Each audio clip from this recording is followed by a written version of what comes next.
A billionaire dad buys an old house for demolition. But when he goes to tear down the dog kennel, he hears a voice inside and panics. The sky was still dark when Warren Cade parked at the entrance of Thornwood Manor. He checked his watch, 5:15 a.m. The workers would arrive in 45 minutes to start the demolition. Enough time for one last inspection. Warren adjusted his jacket against the morning chill as he surveyed the shadowy structure before him. The mansion had once been imposing. Now it was just another asset in his portfolio, an obstacle to be removed to make way for the lucrative condominium complex he planned to build. For $3.5 million for this ruin, he muttered to himself as he walked through the overgrown garden. It'll be worth every penny when we're done. At 48, Warren had built a real estate empire by buying old properties, demolishing them, and erecting modern structures. He wasn't a man for sentimentality. He was a man of business. His cell phone vibrated. A text message from Jackson, the demolition supervisor, confirming the crew would be on site at 6 o'clock sharp. Warren replied with a simple, "Okay," and pocketed the device. He liked to personally check each property before demolition. Details made all the difference in his projects. Instead of entering through the main door, he decided to walk around the mansion, assessing the land where luxury homes with lake views would soon stand. The property was extensive, with several auxiliary buildings scattered in the back, an old stable, a tool shed, and a stone dog kennel that seemed to have withstood time better than the rest of the structures. The dog kennel caught his eye. It wasn't in the main photos of the appraisal report. Warren checked the blueprint on his tablet, confirming it would be demolished along with everything else. He decided to take a closer look. Maybe the stone could be repurposed. As he approached the structure, he noticed something strange. The metal gate was ajar, swinging slightly in the morning breeze. A broken chain hung from one side. Warren frowned.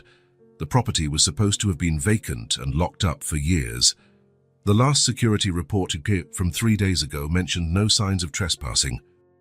Probably teenagers looking for a place to drink, he thought, pushing the gate, which groaned on its rusted hinges. The interior was dark. Warren turned on his phone's flashlight, illuminating a corridor that branched into several compartments. It smelled of mold and abandonment. "Hello?" he called out, more by reflex than actually expecting an answer. "Is anyone here?"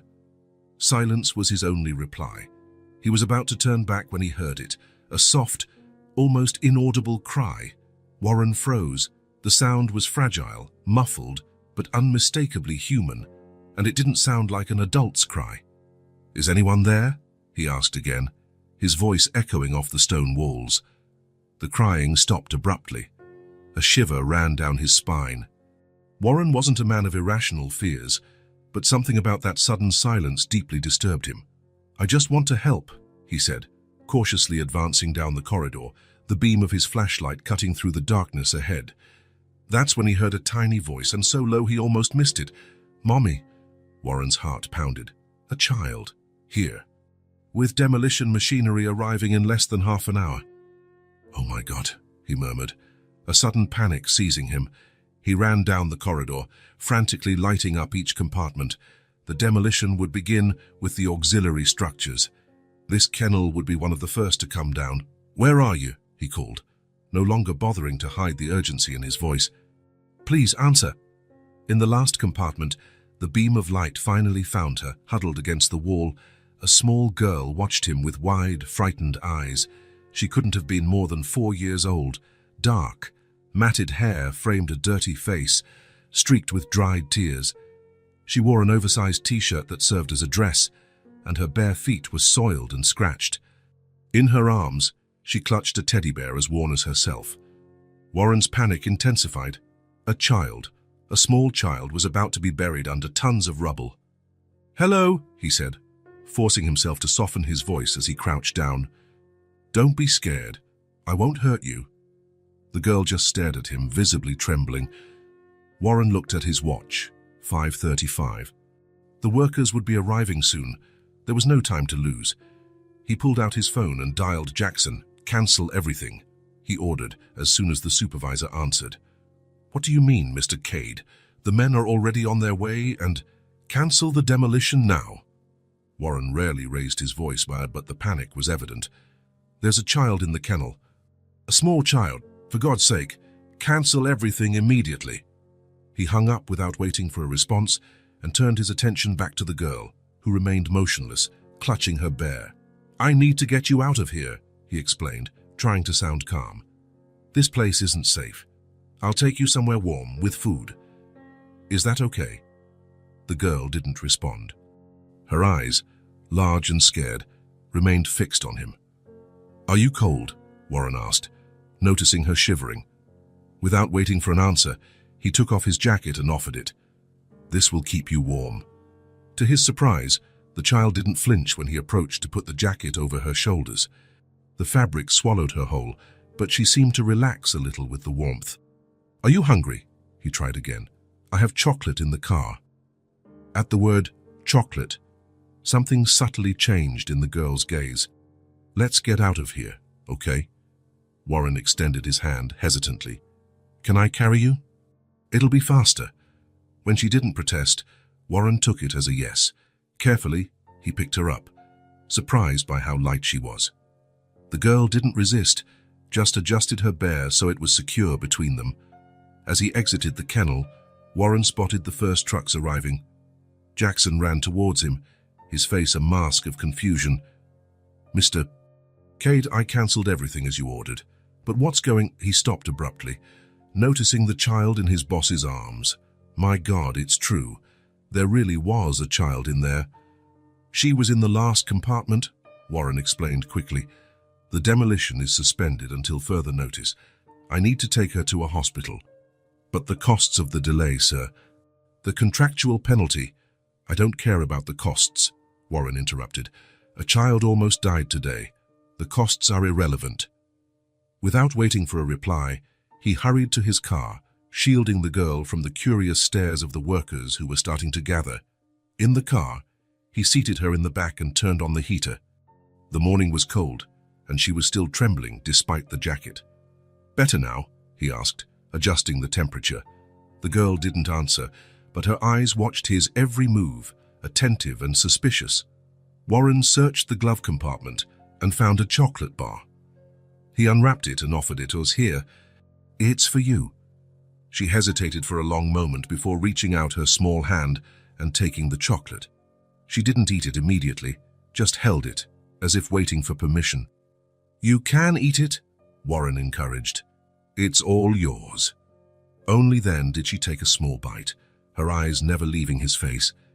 After the first bite, she devoured the rest quickly, confirming what Warren suspected. She was famished. "We're going to the doctor, okay? Just to make sure you're all right." Warren started the car and drove away from the property, watching in the rearview mirror as the girl had curled up in his jacket, creating a protective cocoon around herself and the bear. During the 20-minute drive to the nearest hospital, he tried to start a conversation several times. "What's your name? Where's your mom? How did you end up in that place?" No answer.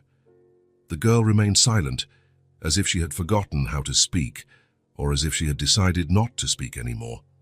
At the hospital, Warren's imposing presence, his expensive suit beneath his absent jacket, his luxury watch, his authoritative tone, ensured immediate attention.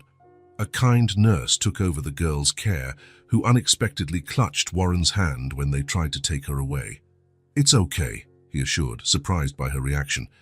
"They just want to examine you, see if you're well. I'll be waiting here." The girl hesitated, her eyes seeking confirmation in his face. Finally, she let go of his hand and followed the nurse with reluctant steps, the bear firmly clasped in her embrace. While waiting, Warren made calls, first to his lawyer, explaining the situation and asking for legal guidance, then to his assistant, cancelling all his appointments for the day. Finally, to the supervisor, confirming the demolition suspension indefinitely. "Mr. Cade." Warren looked up. A middle-aged doctor observed him with a serious expression. "How is she?" he asked, standing up. "Come with me, please." Warren followed the doctor to a small office adjacent to the pediatric ward. "The girl is malnourished and mildly dehydrated," the doctor explained, consulting his notes.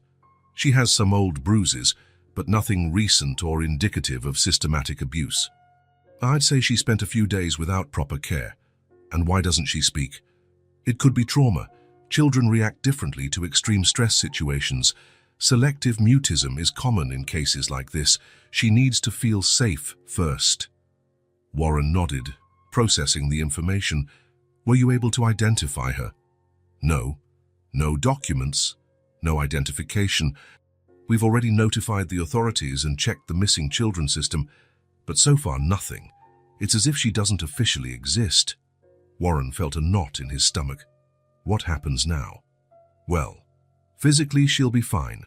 She'll need a special diet for a few weeks to regain proper weight. As for the psychological aspect, it's hard to say without knowing what she's been through. And legally. About that. The doctor adjusted his glasses. Child Protective Services has already been notified. A social worker should arrive any moment. As if on cue, a severe-looking woman knocked on the open door. Dr. Harrison? I'm Eleanor Michaels from Child Protective Services. She entered, directing an appraising look at Warren. And you must be Mr. Cade, who found the minor. Warren stood up, extending his hand. Yes, Warren Cade. Eleanor shook his hand briefly and turned to the doctor. How is she? The doctor repeated the diagnosis, adding that the girl could be discharged in a few hours, provided she received proper care. Great, Eleanor said, opening her folder. I've already arranged a spot at the state shelter. She'll stay there while we investigate her case and look for relatives. Warren felt a strange pang in his chest. Shelter. Yes, Mr. Cade. It's standard procedure. The shelter has adequate facilities and trained professionals to handle cases like this. Something in the clinical way she spoke deeply bothered Warren. He thought of the scared little girl he had found in that dark kennel. He thought of how she had clutched his hand, as if he were her only anchor in an unknown world. He thought of the almost non-existent weight of her body when he carried her. No, he said firmly, surprising himself. Excuse me. Eleanor raised an eyebrow. She's coming with me. Eleanor and the doctor exchanged glances. Mr. Cade, the social worker began, her tone condescending. It's not that simple. There are procedures, evaluations, legal requirements. Then tell me what I need to do, Warren interrupted, using the same decisive tone he employed in tough negotiations. I want to assume temporary guardianship of her while all this is sorted out. Eleanor studied him for a moment, as if trying to ascertain his intentions. Why? She finally asked. You have no obligation to this child. Warren had no ready answer for that, at least not one that made logical sense. How to explain the panic he'd felt hearing that cry in the kennel minutes before demolition? How to justify the absolute certainty that he couldn't just hand her over to the system and go back to his life? Because I found her, he said simply.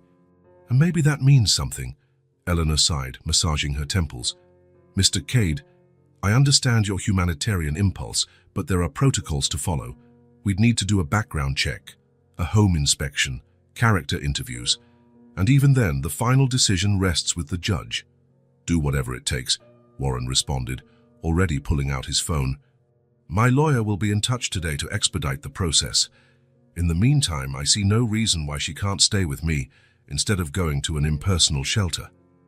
The doctor, who had been watching the exchange with interest, interjected, If you'll permit a medical opinion, stability is crucial right now. The girl has shown trust in Mr. Cade. She held his hand. Accepted food from him, that's significant. Eleanor considered for a moment. I can authorize emergency temporary guardianship, subject to judicial approval within 72 hours, she finally conceded.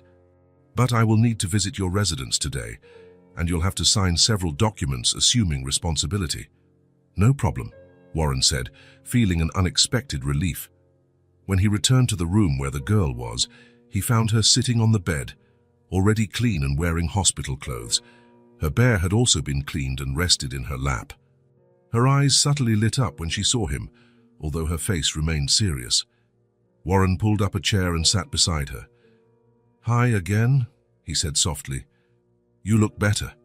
She watched him in silence, but something in her posture had changed.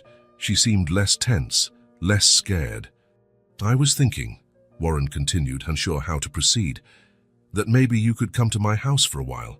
I have a spare room, and we can buy you new clothes, and for your friend too, he added, pointing to the bear. The girl didn't smile, but her small fingers stroked the bear's worn fur, as if communicating the news to the toy. So, what do you think? Do you want to come with me? She didn't answer with words, but timidly extended her free hand and touched Warren's, a gesture so small and yet so monumental at the same time. At that moment, under the soft hospital light, an as yet unnamed bond began to form between two strangers whom fate had brought together through a half-open gate.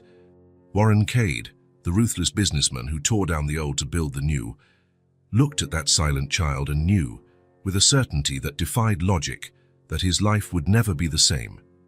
Warren's house sat atop a hill overlooking the city, a modern structure, all glass and concrete, with 3 floors and more windows than walls. There was something cold about its impeccable architecture, as if it were a space to be admired, not lived in. When the car pulled into the driveway, the girl looked out the window with wide eyes. She had probably never seen a house like it. "We're here," Warren said, trying to sound cheerful. "This is my house. Now it'll be your house too for a while." She didn't respond, just clutched the bear tighter to her chest. In the 2 days since he had found her in the kennel, she hadn't spoken a single word. The doctor assured him there was nothing physically wrong. Her voice worked perfectly. The problem lay elsewhere. Warren helped her out of the car.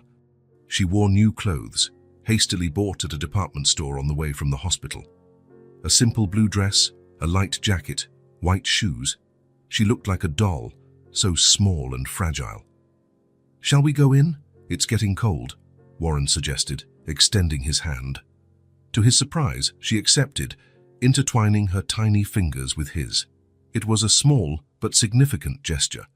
The main door opened automatically as they approached, part of the house's smart security system. The girl stepped back, startled. "It's okay," Warren assured her. "It's just the door. It opens by itself when we get close."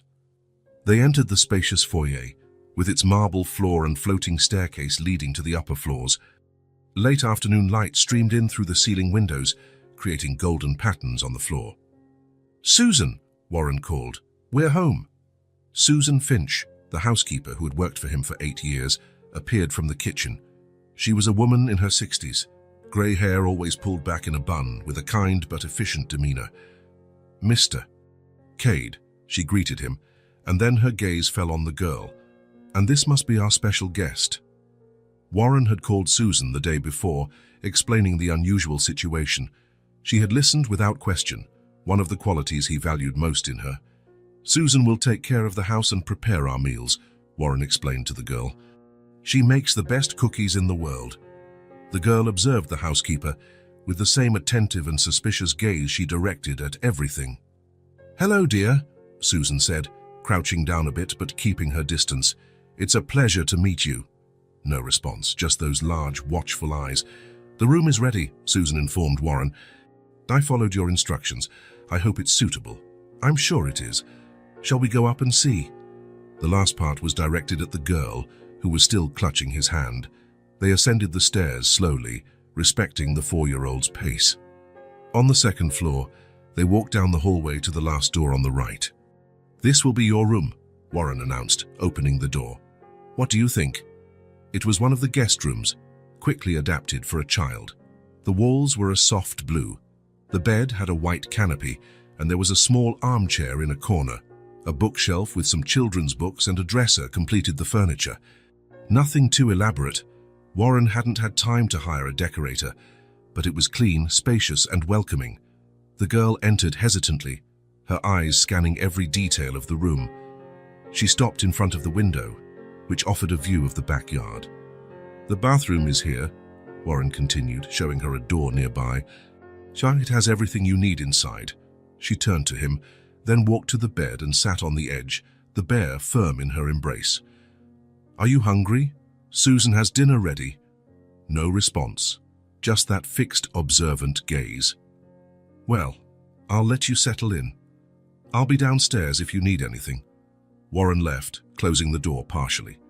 He stood in the hallway for a moment, unsure exactly what to do.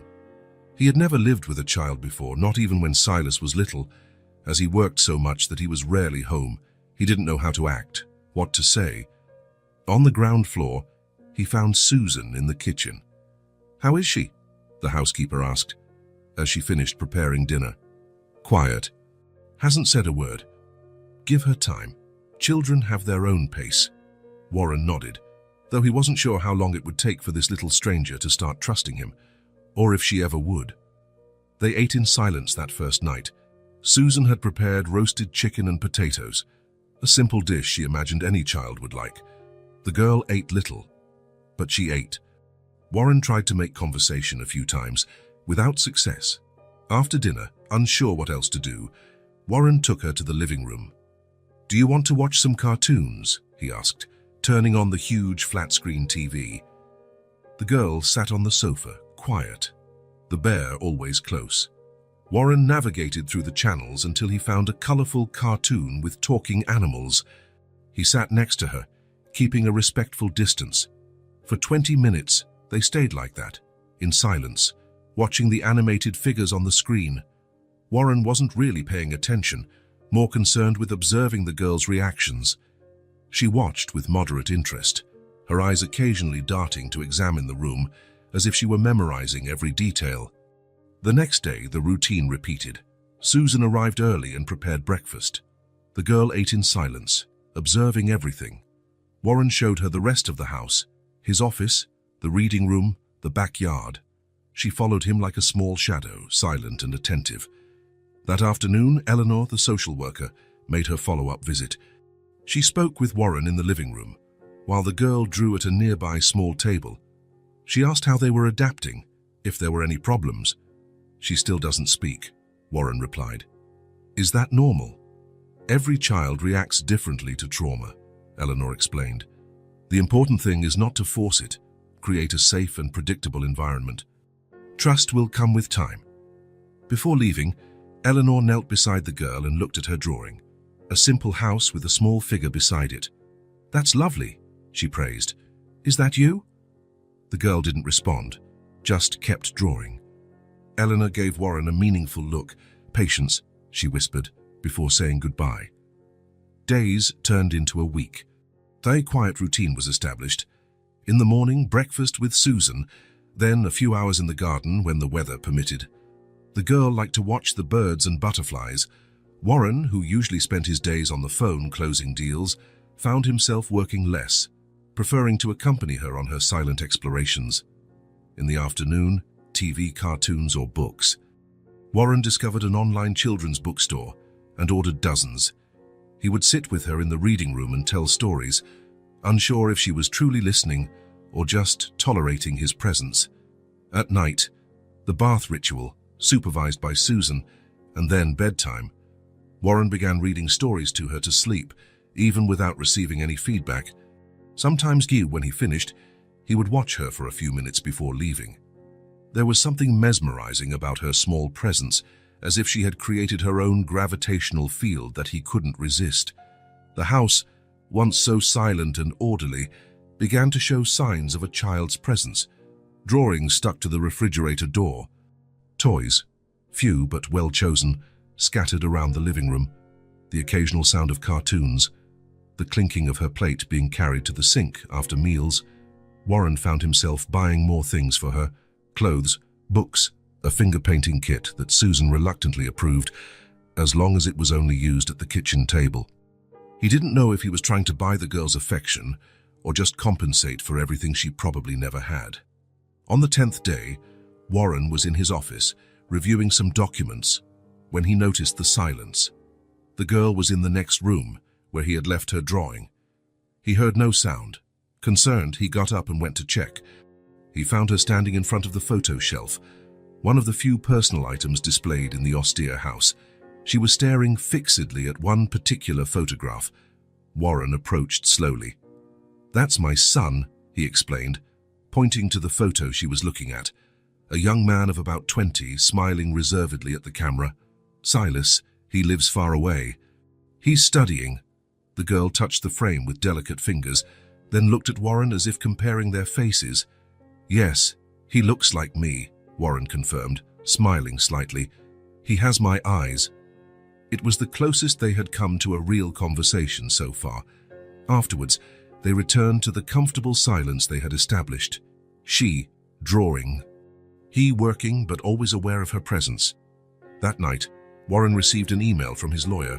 Initial investigations had found no record of the girl in national databases, no missing child with her description, no cries for help. It was as if she had appeared out of nowhere in that abandoned kennel. The hearing to decide on temporary guardianship was scheduled for the following week. Warren closed his laptop, feeling a mixture of relief and concern. Part of him wanted to find out where she came from, who her family was. Another part, a part that surprised him, feared someone would show up to take her away. He went up to her room at the usual time. She was already in bed, the bear beside her. Warren picked up the night's book, a story about a rabbit who wanted to reach the moon. He sat on the edge of the bed and began to read, as he always did. His voice, normally used to give orders on construction sites or close deals in boardrooms, took on a softer, almost gentle tone. When he finished, he closed the book and smiled at her. "Good night," he said, as he always did. "Sleep tight." He was about to get up when it happened. "My name is Nora." The voice was so small, so fragile, that for a moment Warren thought he had imagined it.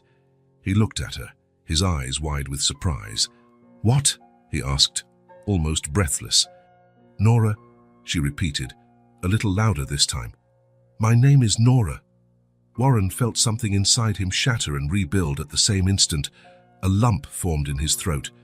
"Nora," he repeated, savoring the sound. "That's a beautiful name." A small smile of the first appeared on her face. It was brief, almost imperceptible, but it was there. "Nice to meet you, Nora," Warren said, extending his hand formally, as if they were adults introducing themselves at a business meeting. "My name is Warren." To his surprise and delight, she extended her tiny hand and squeezed his fingers. "Warren," she repeated, testing the sound. That night marked a shift, not dramatic or immediate, but definite. In the days that followed, Nora still spoke little, a word or two here and there, but the silence between them had changed in quality. It was no longer a wall, but a bridge under construction. Her drawings, previously dominated by dark colors, began to incorporate livelier shades. She started sleeping better, without the occasional nightmares that had woken her in the first few nights. On a particularly sunny afternoon, while they watched birds in the garden, Warren heard her laugh for the first time, a small, precious sound that made his heart leap. That night, as he received her from Susan after her bath, Warren felt the weight of his new responsibility as never before. This small, fragile child now depended on him. Her well-being, her safety, her happiness, it was all in his hands. In other times, such responsibility would have scared him. He would have looked for a way out, a way to pass the problem to someone else, as he had done so many times with Silas, leaving him in the care of nannies and boarding schools. But now, looking at Nora in her teddy bear pajamas, meticulously brushing her hair, Warren was surprised by the certainty he felt. For the first time in his life, he didn't want to run from a responsibility. He wanted to embrace it, protect it, honor it. Nora needed him, and in some way he didn't yet fully understand. He needed her too. 3 weeks had passed since Nora first spoke his name. Small changes accumulated day by day, like drops forming a stream. Now she responded when called, asked for simple things, water, please, or perhaps more story, and even smiled occasionally, though her smiles were still rare and precious like diamonds. Warren adjusted his life around her. He moved most meetings to video conferences. He declined business trips. He hired someone to supervise the demolition of Thornwood Manor, which had finally begun without the kennel. He had specifically ordered that structure to be preserved without explaining the reason to anyone. On that Saturday morning, the sky was clear and the air crisp. Warren was making pancakes in the kitchen, a newly acquired skill through late-night online tutorials. Susan didn't work weekends, so it was just him and Nora. "Do you want strawberries or banana?" he asked, showing her both options. Nora, sitting at the table with her feet swinging, not reaching the floor, pointed to the strawberries. "Good choice," Warren approved, cutting the fruit into small pieces. As they ate, Warren noticed her watching the garden through the kitchen window. The days were getting warmer, and the flowers were starting to bloom. "Want to take a walk after breakfast?" he suggested. Nora nodded, her mouth full of pancake. "We can visit the pond. There are ducks there." "Ducks," she repeated, as if testing the word. Warren smiled. Each new word she spoke was a small victory. After breakfast, they went out to the garden. Warren had had a swing set and a small slide installed the previous week. Nora ran to the swing, her favorite activity. "Higher?" she asked, as Warren gently pushed her. "Just a little bit more," he agreed, always mindful of safety. As he watched her swing, back and forth against the blue sky, Warren thought about how dramatically his life had changed in such a short time. Before, his weekends were dedicated to informal investor meetings, business dinners, or simply catching up on work. Now they were filled with pancakes, swings, and simple discoveries. After some time in the garden, they walked to the small artificial pond about 500 yards from the house. It was a common area of the luxury community, but rarely frequented. Most residents preferred their private pools. They sat on a bench by the water's edge. Nora threw pieces of bread to the ducks who eagerly approached. "Do you like animals?" Warren asked. "Yes," she replied, watching a smaller duckling swim behind its mother. "I had a cat."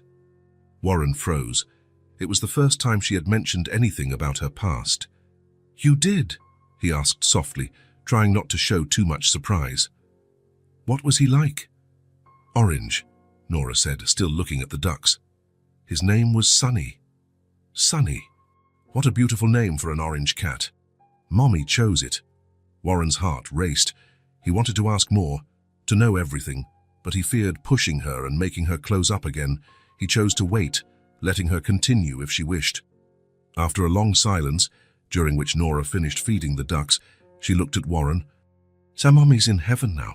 Warren felt a lump in his throat. "I'm so sorry, Nora." "She got sick," the girl continued, her voice small but clear, coughed a lot. Then she fell asleep and didn't wake up. Warren closed his eyes for a moment, absorbing the weight of those simple words that carried an enormous tragedy. "Were you alone after that?" he asked gently. Nora nodded. "I got hungry and cold. I waited a long time, but Mommy didn't wake up." She hugged her teddy bear, which she carried everywhere. "Then I went to find help." "And you found the mansion," Warren completed. "I walked a long way," she explained. "It was dark. I saw the big house. Nobody answered when I called. There was an open gate in the back. I went in because it was raining." "The kennel," Warren murmured, the pieces fitting together. "It seemed warmer inside," Nora said simply.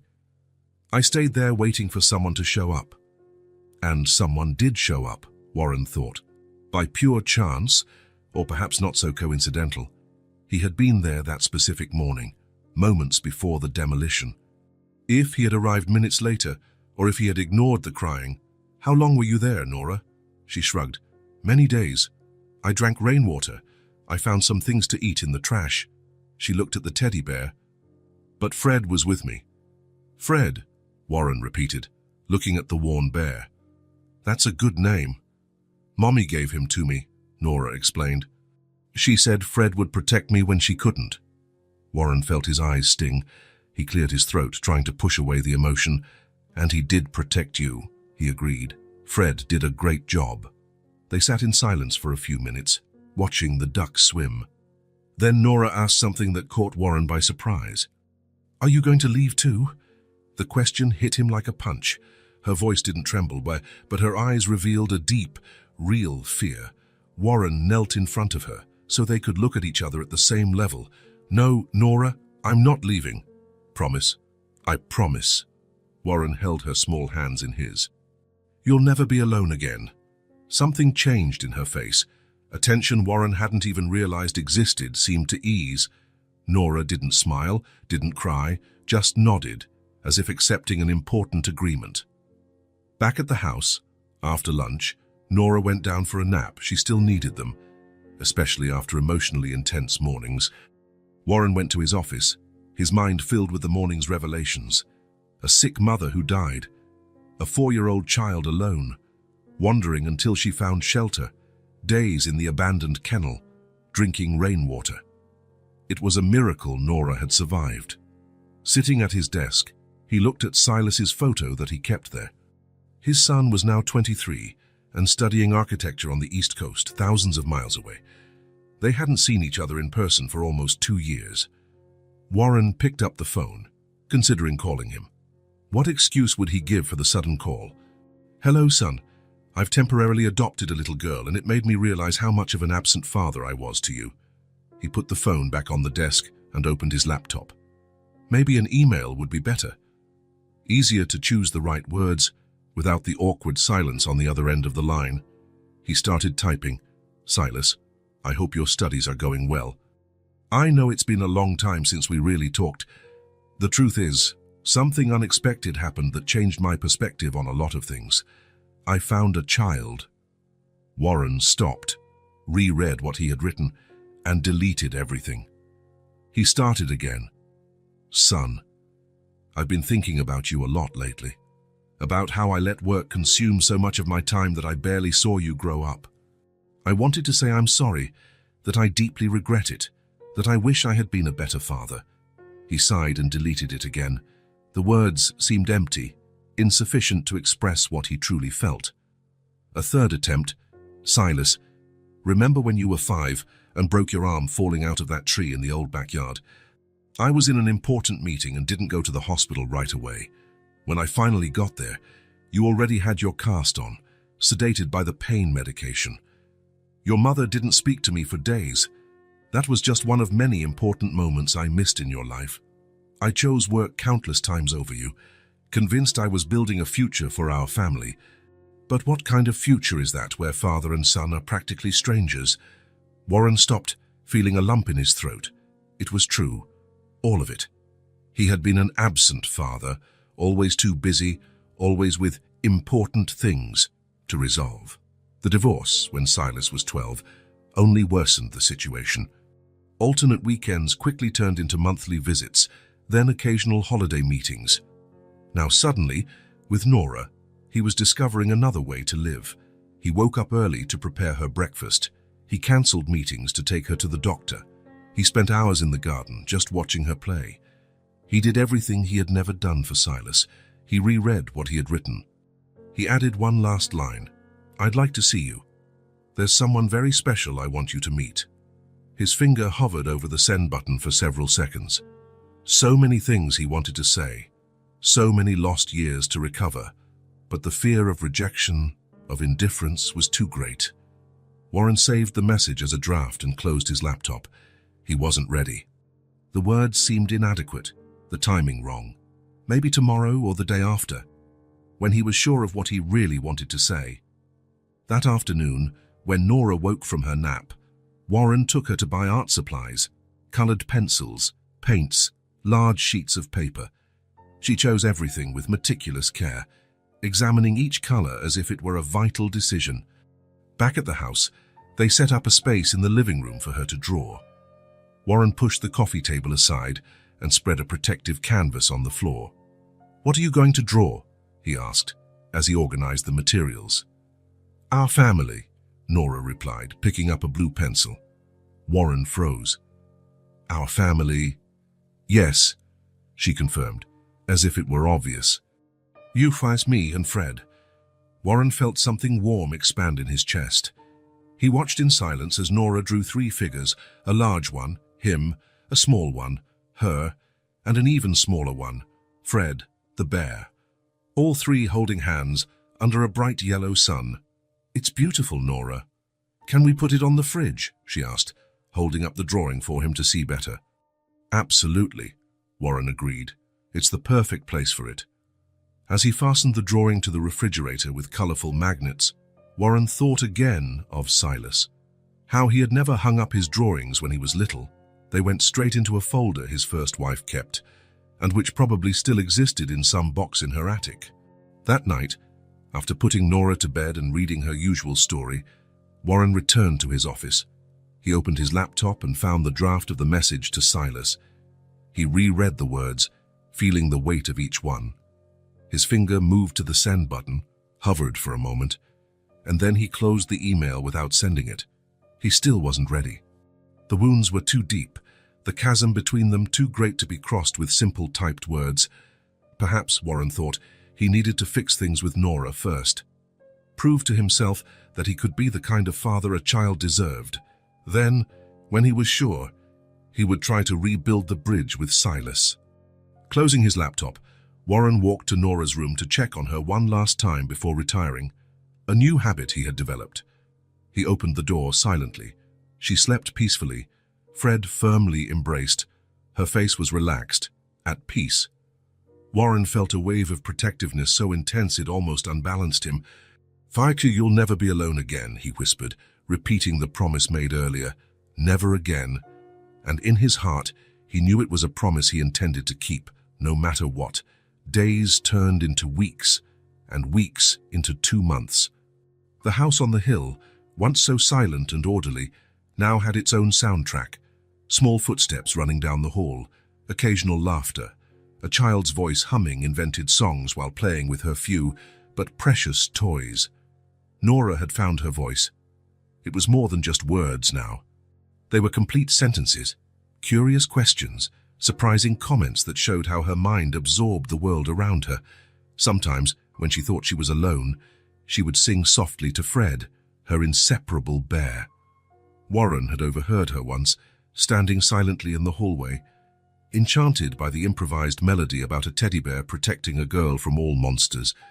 One Sunday morning, Warren woke to the sound of movement in the kitchen.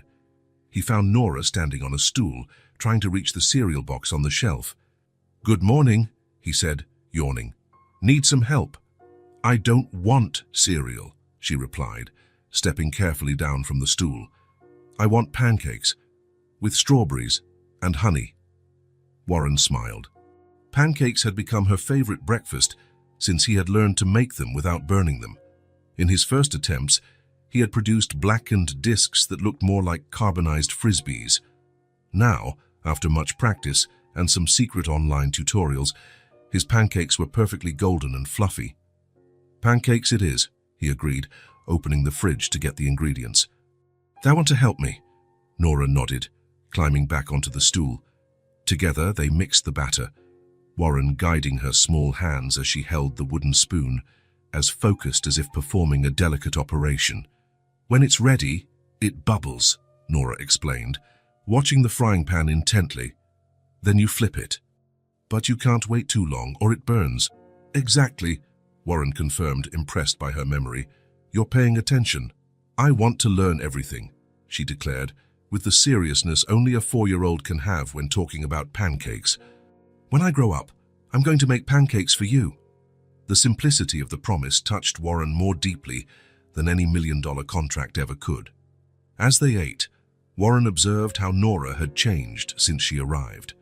Her hair, once dull and matted, now shone, falling in soft curls around her face. Her cheeks had gained color, and her eyes, once so wary, now often lit up with curiosity and even joy. She was still thin for her age, but no longer with that alarming fragility of the first few days. "What are we going to do today?" she asked, nibbling on a strawberry. "Can I choose?" "Of course you can. What would you like to do?" Nora thought for a moment, her brow furrowed in concentration, a small trace of honey at the corner of her mouth. "Can we go to the bookstore? I want a new book. I already know the ones we have by heart." Warren smiled. They had visited the children's bookstore at the mall twice, and Nora had been fascinated. She couldn't read on her own yet, but she loved the illustrated books and memorized the stories after Warren read them to her. She often picked up a familiar book and pretended to read to Fred, turning the pages at the exact moment and reciting the words she remembered. "Of course we can." At the bookstore, Nora spent almost an hour carefully examining each option, pulling Warren from one shelf to another. He watched, fascinated, as she evaluated the covers, flipped through the pages, seriously considered each choice. Finally, she decided on a book about a family of turtles who had adventures in the ocean. "So this one," she announced, hugging the book. "The little turtle looks brave." Warren noticed her hesitate, looking at 3 other books she had considered longer. "Let's take this one," he said, picking up the turtle book. "And these too," he added, gathering the other 3 that had caught her eye. Nora's eyes widened. "All of them, all of them."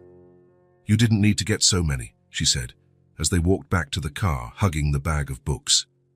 "I know I didn't need to," Warren replied, "but I wanted to."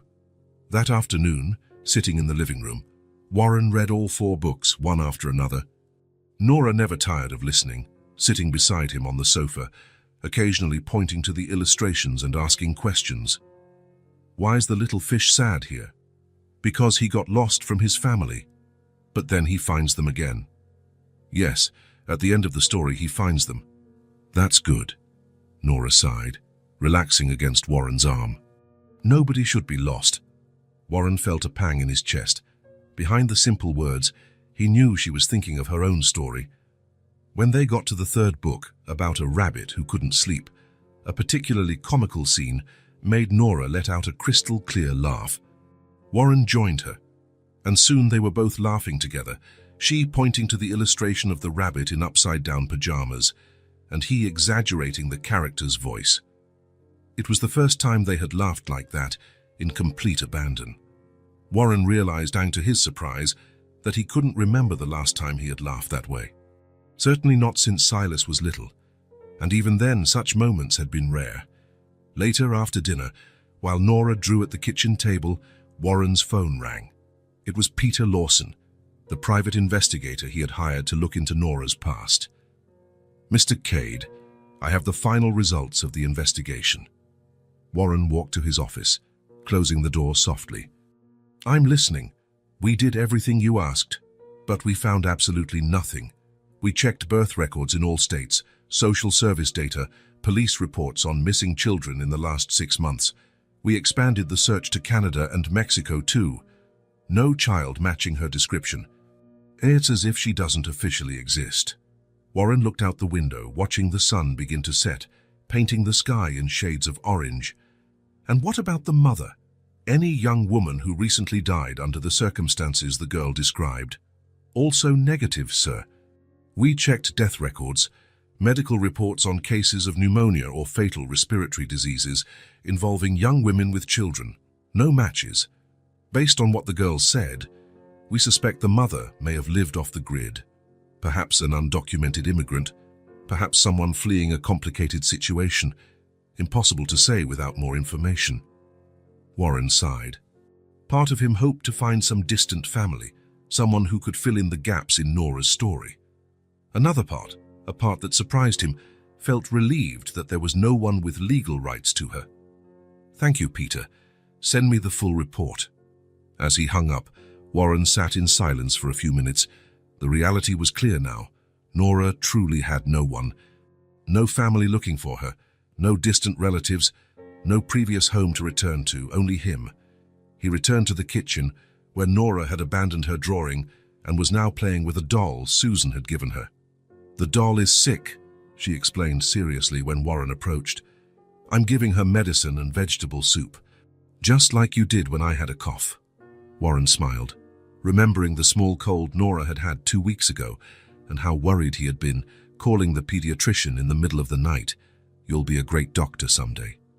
"I don't want to be a doctor," she replied, combing the doll's hair. "I want to build houses like you."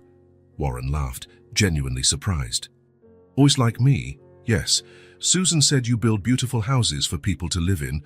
I want to build houses too, big houses, with a garden for children to play." It was an enchanting simplification of what he really did. Buying properties, demolishing old structures, building luxury condos. But at that moment, through her eyes, his work seemed nobler than ever. "That's right," he agreed. "I build houses." Nora continued playing, humming softly a melody Warren recognized as the theme song from one of the cartoons they watched together. As he watched her, Warren felt something strange and familiar at the same time growing within him. A feeling he hadn't experienced in so long that he had almost forgotten what it was like. He looked at that small person so absorbed in her world of make-believe, caring for her sick doll with such tenderness, and knew what was happening. He was becoming a father again, not just a guardian, not just a temporary protector, but a father. The feeling grew so naturally within him that he hadn't even realized how he had transformed. Every pancake made, every book read, every small bandage applied to scraped knees had led him to this moment of clarity. When had he last felt this? With Silas, certainly, but in a different way, obscured by ambitions, by meetings, by unpostponable commitments. Now the feeling emerged pure, without distractions. That night, after putting her to bed and reading the turtle story for the third time, Warren watched her fall asleep. Nora now slept on her side, no longer curled up as in the first few days. Fred, the bear, remained her faithful companion, nestled in the space between her chin and chest. "Good night, Warren," she murmured, already with her eyes closed. "Good night, Nora." Warren turned off the bedside lamp, letting only the soft light from the hallway enter through the partially open door. Before leaving, he looked one last time at the small figure in the bed. "I love you," he whispered, so softly he could barely hear his own voice. But Nora heard. A small smile appeared on her face as she drifted into sleep. "I love you too," she responded with a sigh, already almost in the world of dreams. Warren left the room, feeling different, as if a part of him that had been dormant for years had finally awakened. It wasn't just responsibility he felt. It was that unconditional, protective love only a father can feel. Looking back at the room where Nora slept, Warren realized that, without planning or intention, he had become a father again. And this time, he promised himself he would do things differently. He would do better. Silas's photo looked at Warren from the frame on the shelf, a 23-year-old, with a serious expression and eyes that resembled his own. A formal photo, taken at his high school graduation 5 years ago, the last time they had been together for more than a few tense hours. Warren picked up the photo frame, running his finger over the glass surface. Since Nora entered his life, he thought more and more about Silas, about all the lost opportunities, about all the times he had chosen meetings over baseball games, business trips over school plays, conference calls over real conversations. They had spoken only 3 times in the last year. Short calls, on birthdays and holidays, filled with superficial questions and evasive answers. "How are studies going?" "Fine." "And work?" "Busy as ever." Nothing real, nothing true. The clock on the wall read 9:47 a.m., Sunday. Nora was still asleep. She had stayed up late the night before, building a cushioned fort in the living room. Warren held his cell phone in his hand, Silas's number on the screen. He had mentally rehearsed what he would say, but all the phrases sounded inadequate, insufficient. He took a deep breath and pressed the call button before he lost his nerve. 1 ring, 2, 3. "Hello." Silas's voice sounded sleepy. Warren realized too late that he had probably woken him up. 3-hour time difference, East Coast. "Silas, it's your dad." A pause. "Dad, has something happened?" Silas's voice changed from sleepy to worried in an instant. "No, nothing has happened. Or rather, many things have happened, but nothing bad." Another pause, longer this time. "Okay. It's strange for you to call on a Sunday morning." "It's not my birthday or anything." Warren felt the weight of years of estrangement in that simple sentence. His son was right. He only called on specific occasions, as if following a protocol instead of maintaining a relationship. "I know. Warren closed his eyes, searching for courage. "I needed to talk to you. Really, this time. I'm listening." Warren walked to the window, looking out at the garden where Nora played every day.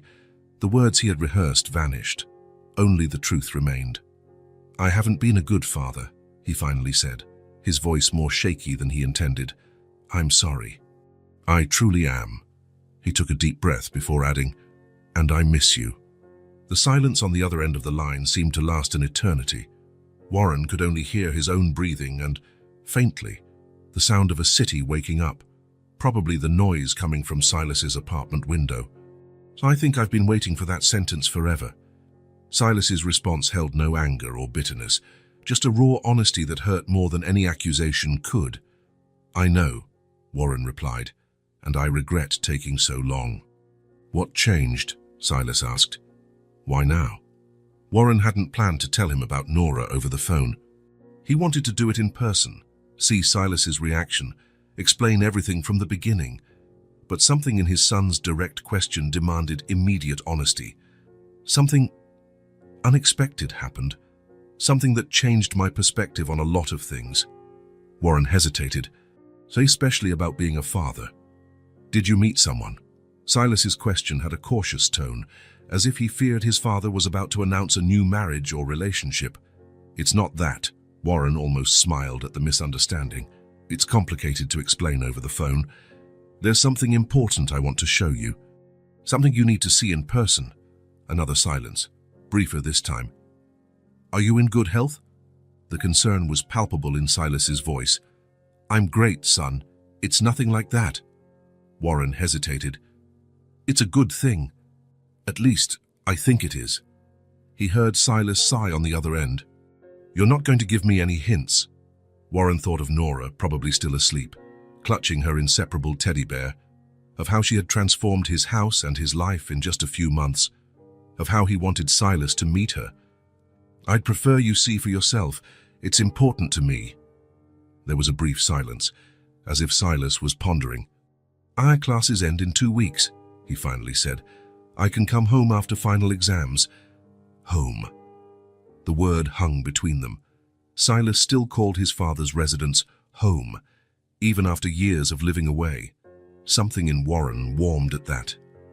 That would be perfect, he responded, trying not to sound too eager. I can send you a ticket if you like. No need. I have enough money. The answer came quickly, almost defensively. Years of Warren's attempts to buy his son's affection with expensive gifts had left scars. Of course, whatever you prefer. An uncomfortable silence settled again. Silas? Yes? Thank you for agreeing to come. It means a lot to me. Don't thank me yet, Silas replied, but there was a slight hint of humor in his voice. I don't even know what you want to show me. Warren smiled. I believe you'll like the surprise. Now I'm curious. Good. I'll see you in 2 weeks then. Yes. I'll text you the flight when I buy the ticket. When they hung up, Warren remained by the window for a long time, the phone still in his hand. It had been easier than he expected, more difficult too in some way. The simple words, I'm sorry, I miss you, had been the hardest he had ever uttered, and also the truest. A soft rustle made him turn. Nora was standing in the office doorway, rubbing her sleepy eyes. Fred held firmly in her arm. Good morning, she said, yawning. Who were you talking to? Warren smiled, putting his phone in his pocket. To my son, Silas. Remember I showed you his picture? Nora nodded, suddenly more alert. The one who looks like you in the photos. That's the one. Warren crouched down to be at her height. He's coming to visit us in 2 weeks. How do you feel about that? Nora's eyes widened. Will he like me? The question, so direct and vulnerable, caught Warren by surprise. He pulled her into a gentle hug. He'll love you. I'm sure of it. What if he doesn't? She insisted, the worry evident in her small voice. Warren pulled back slightly to look her in the eyes. Silas has a good heart. He just needs time sometimes, like all of us. But trust me, it's impossible not to like you. This seemed to satisfy her. Nora smiled, that rare and precious smile that lit up her whole face. Can I show him my drawings? Of course you can. And your books and the swing and anything else you want. As he followed Nora to the kitchen, where she was already talking animatedly about breakfast, Warren felt a mixture of anxiety and hope. In 2 weeks, the two worlds he had kept separate would meet, his past and his present. The son he had neglected and the girl who was teaching him to be a father again. For the first time in years, Warren Cade had something to look forward to beyond contracts and negotiations. The airport was busy that Friday afternoon. Warren checked the arrivals board for the 3rd time. Silas's flight had landed 10 minutes ago. He would soon be coming through those doors. In the 2 weeks since the call, Warren had meticulously prepared for the visit. Silas's room was ready, exactly as he had left it before leaving for college, with a few new touches. The refrigerator was stocked with his favorite foods. Warren had even cancelled all his meetings for the following week, something unthinkable a few months ago. But he hadn't told Silas about Nora. He had decided it was better to explain in person, to see his reaction, to allow the two of them to meet without preconceived expectations. Nora, on the other hand, knew all about Silas. Warren had shown her pictures, told her stories, explained that his son was studying architecture across the country. She had asked 1,000 questions: if he liked to draw like her, if he knew how to make pancakes, if he would bring presents. The last question had made Warren uneasy.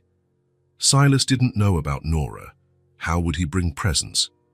"He's very busy," Warren explained, feeling guilty about the half-truth. "But I'm sure you two will get along great." The automatic doors opened, and a group of passengers began to exit. Warren stretched his neck, searching among the people, and then he saw him. Silas looked older than in the recent photos he had sent. Taller, perhaps, or just more mature. He wore jeans, a simple t-shirt, and a light jacket. A backpack on his back and a small suitcase completed his luggage. His eyes scanned the concourse until they met Warren's. There was a moment of hesitation before Silas approached. They didn't run to embrace like so many other families around them. Instead, a formal handshake transformed into a brief, awkward hug. "Good flight?" Warren asked, taking Silas's suitcase. Smooth. The flight was delayed a bit on takeoff, Dami, but they made up time in the air." Casual conversation continued in the car, about the weather, about traffic, about changes in the city since Silas's last visit. Nothing about the strange call from 2 weeks ago.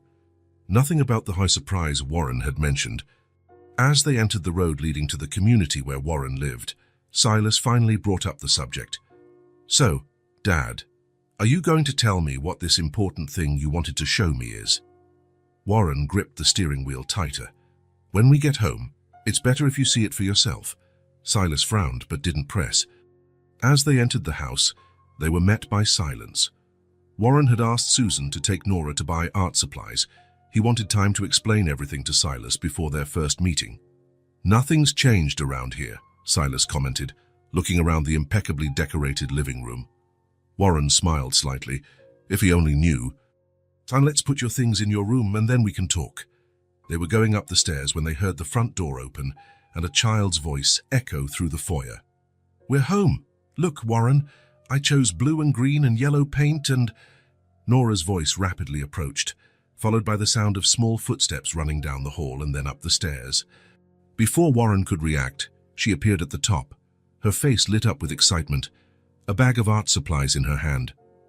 Upon seeing Silas, Nora stopped abruptly, her eyes widening. Silas froze, his backpack still on his back. He looked at the child, then at Warren, his expression a mixture of confusion and shock. "Dad, who is this child?" The tone wasn't accusatory, just genuinely perplexed. Warren took a deep breath. This wasn't how he had planned this moment, but perhaps it was better this way. No script, no preparations. "Silas, this is Nora. Nora, this is my son Silas Bew, who I told you about." Nora, overcoming her initial surprise, smiled shyly. "Hi," she said, waving her free hand. "You look like the picture." Silas still looked confused, but managed a polite smile. "Hi, Nora. What a surprise to meet you." Warren noticed Susan standing at the bottom of the stairs, with a worried expression. "Susan, can you take Nora to arrange her new supplies in her room? Silas and I need to talk." "Of course, Mr. Cade. Shall we go, Nora?" Nora hesitated, looking from Warren to Silas, clearly reluctant to leave, now that the person she had heard so much about was finally here. "Later, you can show all your drawings to Silas," Warren promised. "Now we need to talk for a bit, okay?" She nodded, handing the bag to Susan and descending the stairs. Before following the housekeeper, she looked back one more time, smiling at Silas. In the office, with the door closed, Warren finally told him everything. The day he found Nora in the kennel minutes before the demolition, the impulsive decision to take her home instead of leaving her in the system, how gradually she had started to speak, to trust, to reveal fragments of her story, the sick mother who died, the days alone, wandering until she found shelter in the abandoned kennel. The detective confirmed, there are no records of her anywhere, no family looking for her. It's as if she just appeared out of nowhere that morning. Silas listened in silence, occasionally nodding, his expression unreadable. When Warren finished, he asked, "How long has she been with you?" "Almost 3 months now." "And what happens now? Will social services find a family for her?" Warren hesitated. "That's the thing, Silas. I've been thinking a lot about it." Before he could continue, they heard a soft knock at the door. It was Nora, holding a colorful paper. "Can I come in?" she asked, peeking through the partially open door. Warren looked at Silas, who nodded. "Of course, sweetheart," Warren replied. Nora entered timidly, going straight to Silas. "I made a drawing for you," she said, holding out the paper. "It's you, Warren, and me, and Fred too." Silas took the drawing. It showed 4 figures holding hands, a tall man with grey hair, Warren, a younger man, Silas, a small girl, Nora, and what appeared to be a brown teddy bear, Fred. Above them, a bright yellow sun and the word family, written in large, colourful letters. "You wrote that?" Silas asked, pointing to the word. "Warren taught me the letters," Nora explained proudly. "I know how to write my name too, and yours, Silas. Silas smiled, his first genuine smile since he arrived. "Very good. And it's an incredible drawing." He looked at Warren. "She's smart." "Very," Warren agreed, observing the interaction with a tight heart. Nora, satisfied with the reaction, smiled widely. "Are you going to stay here with us?" she asked. "For a few days," Silas replied, still studying the drawing. "I'm on vacation from school." "Cool. Can I show you my other drawings, and my books, and the swing in the garden?" Silas looked at Warren as if asking for permission. "Why don't you show Silas your room?" Warren suggested. "Then you can see the garden." As Nora left, pulling Silas by the hand, Warren remained in the office, a mixture of relief and apprehension. The meeting had gone better than he expected, but he still didn't truly know what Silas thought about the situation.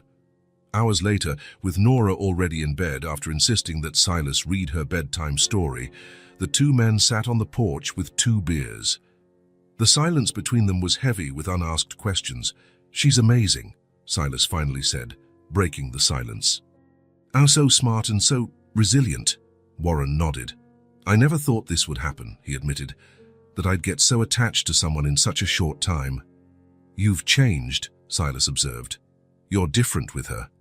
The observation contained years of unspoken history between them. Warren felt the weight of those words. "Silas, I know I wasn't the father you deserved. I was always busy, always prioritizing work. It's not about me now," Silas interrupted, without resentment in his voice. "It's about her, about what you're going to do." Warren took a deep breath. "What do you think I should do?" Silas looked at the house, at the window of the room where Nora slept. "She's already chosen you," he said simply. "Now it's your turn to do it." The words hit Warren like a bolt of clarity. That was exactly it. Nora had chosen him from the very first moment, trusting him when she had no reason to trust adults. Now it was up to him to make the conscious, official, permanent choice. "I'm going to start the adoption process," he said, the words sounding right as soon as he spoke them. "I want her to be my daughter, legally. Forever." Silas smiled, raising his beer bottle in a silent toast. The morning was clear when Warren parked in front of Catherine Brenner's office, considered the best family law attorney in the city. The building, an old renovated mansion, maintained its classic elegance outside and modern professionalism inside. "Are you sure you want to go alone?" Silas asked, who had stayed behind with Nora. "Yes, I am.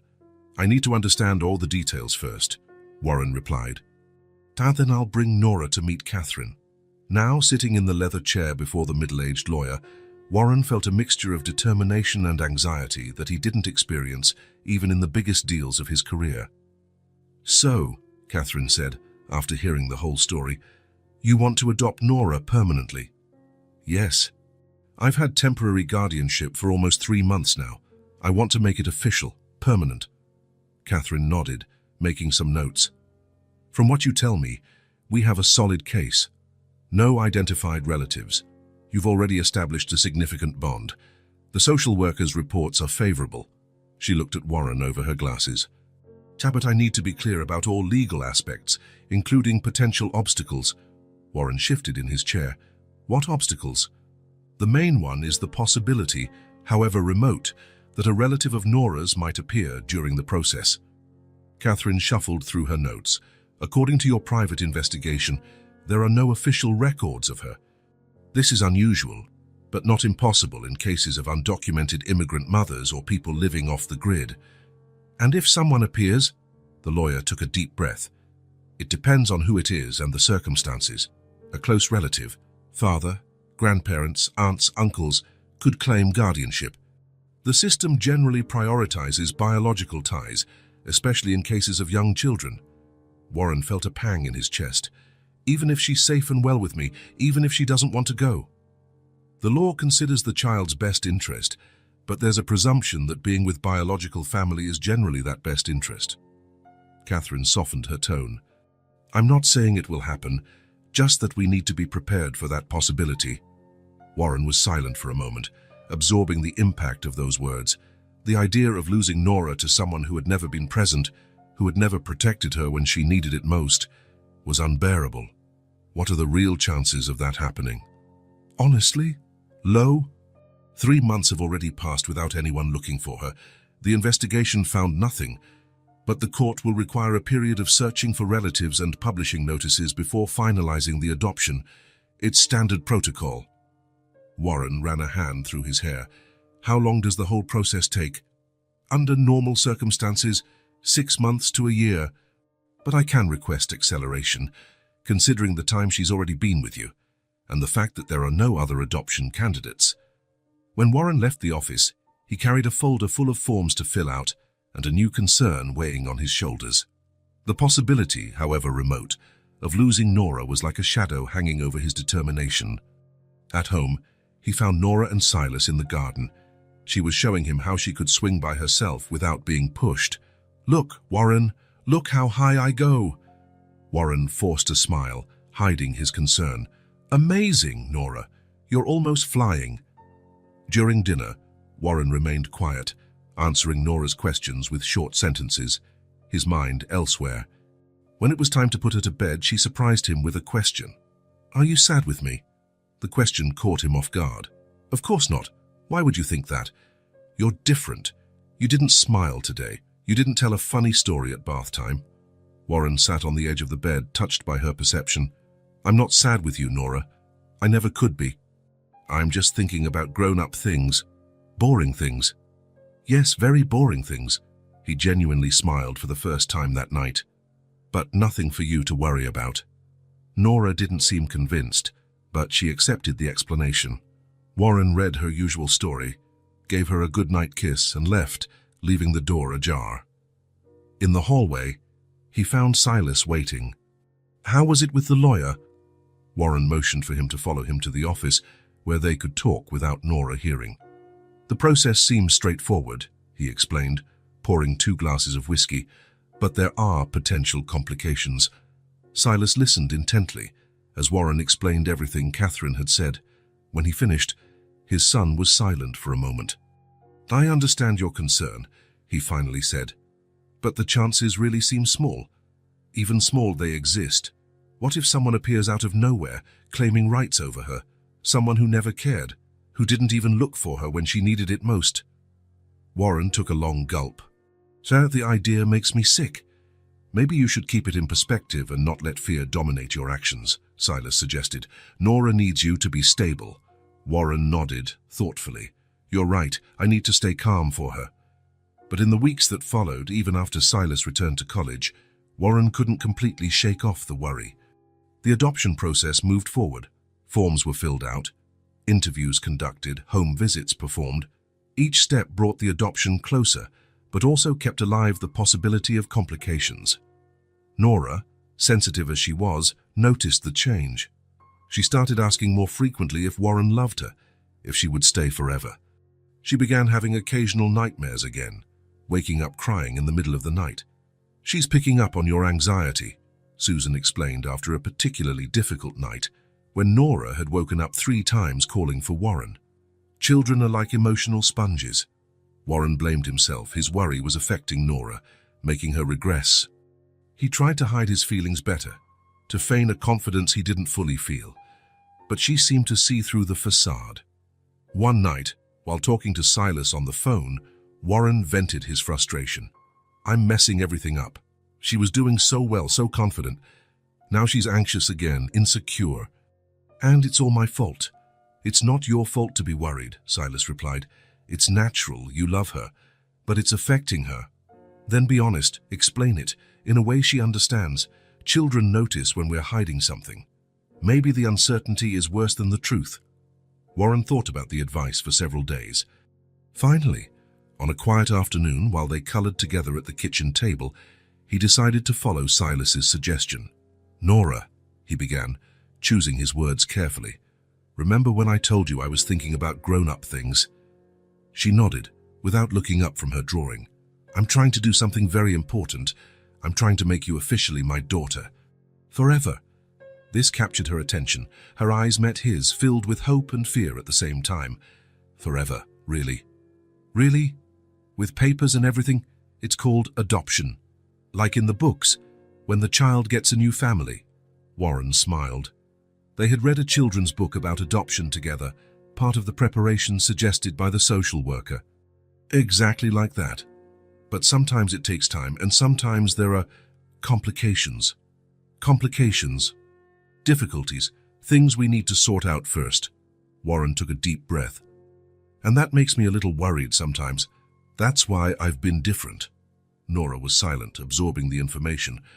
"Sayas, do you still want me to be your daughter?" she finally asked, her voice small. Warren felt his heart clench, more than anything in the world. "Then it will work," she declared, with the absolute simplicity of a child. "You always get what you want. You're Warren." Warren laughed, touched by her unwavering trust. "I'll do everything I can," he promised. Absolutely everything.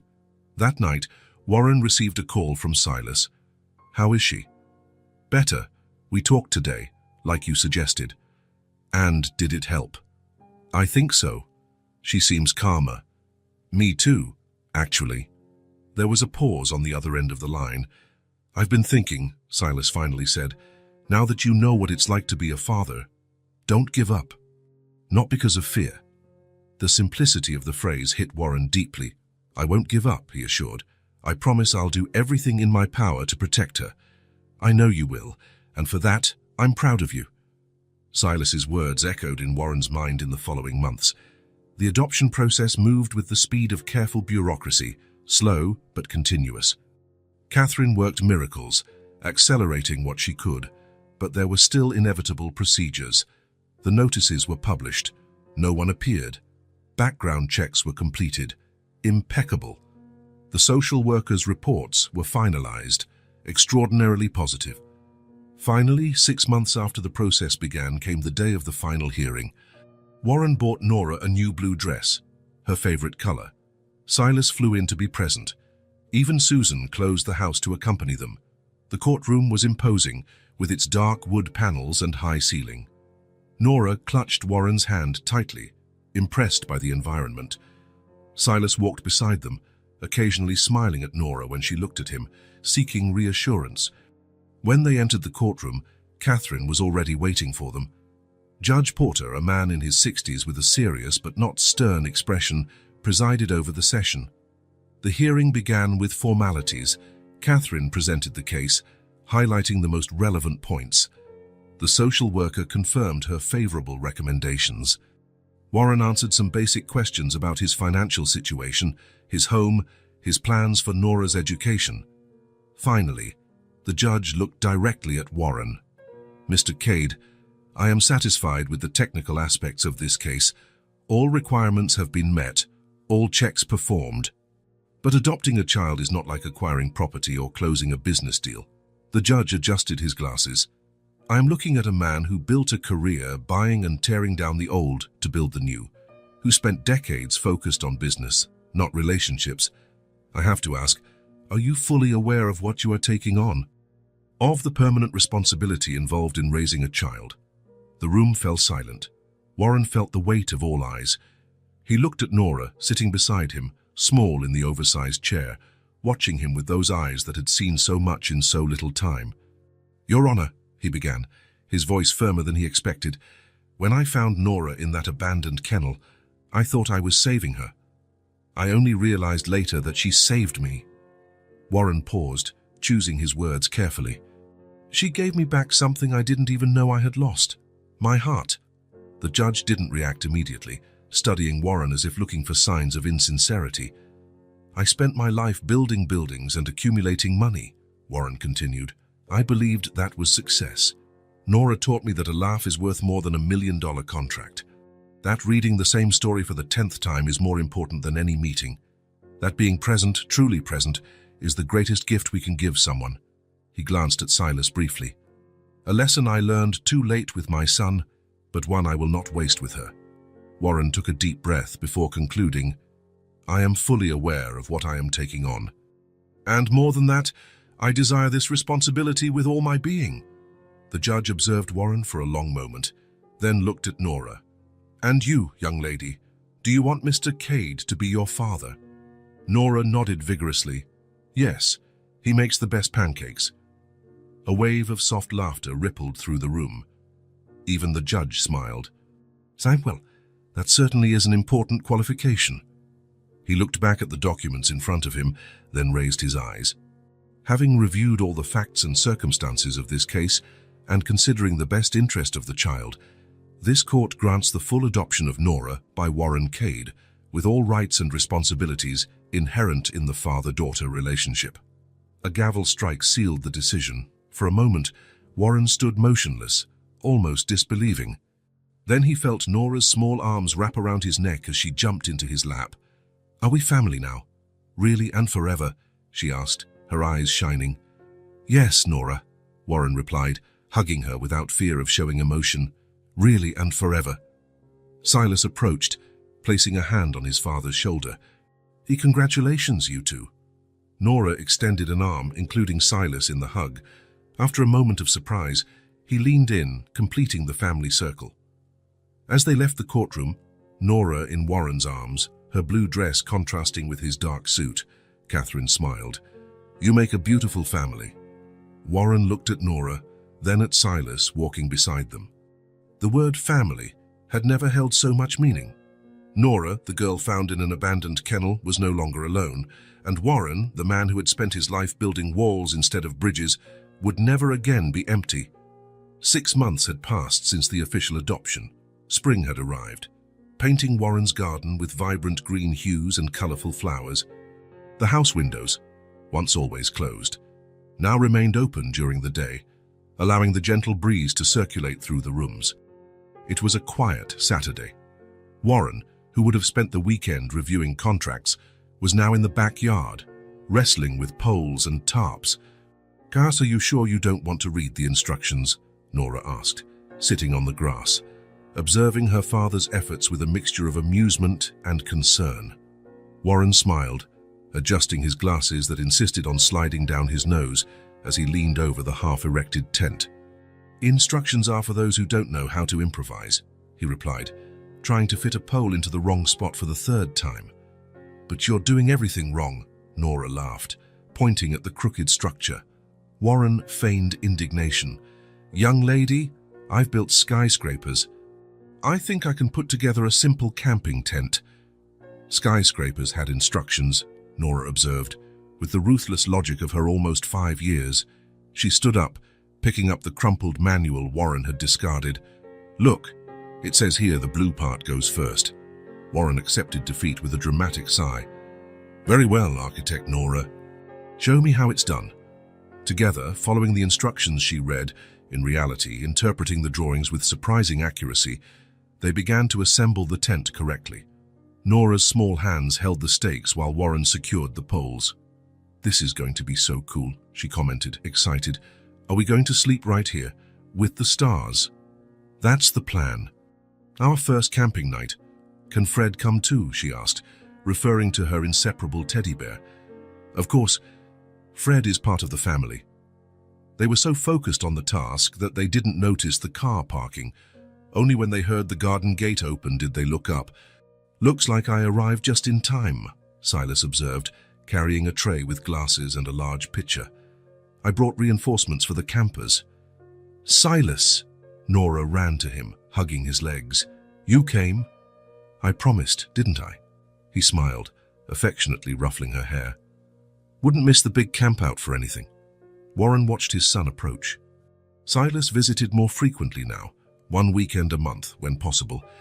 He had decided to transfer to a closer university next semester, to be closer to family, as he had explained. The word still sounded new and precious when he used it. "It's real orange juice," Silas explained, placing the tray on the small garden table. "But I squeezed the oranges in the kitchen while you two battled with the tent." "We're almost getting it," Nora informed him, pulling him by the hand. "You can help with the top part, because it's too high for me." The three worked together, laughing at mistakes, celebrating small progress. Warren, accustomed to delegating tasks and supervising from afar, was now on his knees in the grass, his hands dirty with soil, his face flushed from effort and the afternoon sun. When they finally finished, the blue tent stood in the center of the lawn, not perfectly aligned, perhaps, but sturdy and welcoming. "We did it!" Nora cheered, clapping her hands. "An architectural masterpiece," Silas joked, pouring juice for everyone. They sat on the grass around the tent, drinking the cold juice. Nora talked animatedly about the marshmallows they would roast later when it got dark. Silas told stories from college, plans for the future. The conversation flowed naturally, without rush or formality. Warren remained quieter, savoring not just the juice, but the moment. He watched his son, now more relaxed and open than he had ever been in adolescence. He watched Nora, whose eyes no longer carried that constant fear of the first few days. He watched the sky, which was beginning to tint orange and pink and announcing dusk. "What are you thinking about, Dad?" Silas asked, noticing his silence. Warren smiled. "How everything changes." "For the better?" Nora asked, tilting her head. "Definitely for the better." Nora, satisfied with the answer, got up to explore the inside of the tent, taking Fred with her. Silas took the opportunity to approach his father. "She's doing so well," he commented. "So happy." "We all are," Warren replied. "Even you seem lighter." Silas nodded. "It's hard not to be affected by her joy. It's contagious." When Nora called Silas to help her arrange the sleeping bags inside the tent, Warren was left alone for a moment, taking in the scene, his son and his daughter, laughing together as they arranged their small, improvised camp. The house in the background, no longer a cold and impersonal structure, but a true home, with drawings on the refrigerator, toys in the hallway, new photos on the walls. In his long career, Warren Cade had built towers that touched the sky, luxurious condominiums, imposing shopping centers. He had transformed abandoned plots into valuable properties, demolished the old to erect the new. His name was etched on inauguration plaques throughout the city, but now, observing that simple blue tent and the two most important people in his life, he finally understood the most fundamental truth. No matter how much you've built in the world, nothing is worth more than building a home. Warren smiled and joined his family, under the sky that was slowly filling with stars. If this story touched your heart, subscribe to the channel and turn on notifications so you don't miss the next ones. Leave a like, because it helps this story get recommended to more people. See you in the next story.